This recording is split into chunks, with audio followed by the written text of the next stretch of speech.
Then came one January of fog and rain, when money ran low and drugs were hard to buy.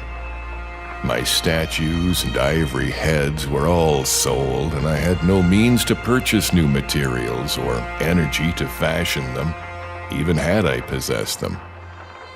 We suffered terribly, and on a certain night my friend sank into a deep breathing sleep from which I could not awaken him. I can recall the scene now, the desolate, pitch-black garret studio under the eaves with the rain beating down, the ticking of our lone clock, the fancied ticking of our watches as they rested on the dressing table, the creaking of some swaying shutter in a remote part of the house, certain distant city noises muffled by fog and space, and worst of all, the deep, steady, sinister breathing of my friend on the couch.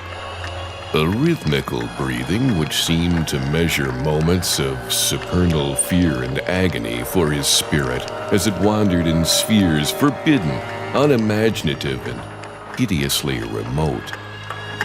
The tension of my vigil became oppressive, and a wild train of trivial impressions and associations thronged through my almost unhinged mind.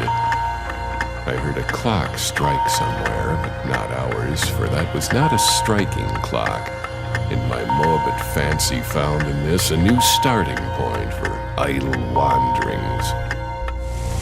Clocks, time, space, infinity, and then my fancy reverted to the locale as I reflected that even now, beyond the roof and the fog and the rain and the atmosphere, Corona Borealis was rising in the northeast.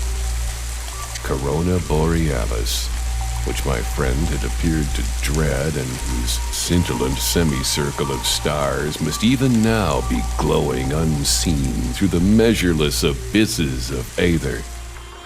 All at once, my feverishly sensitive ears seemed to deduct a new and wholly distinct component in the soft medley of drug-magnified sounds. A low and damnably insistent whine from very far away.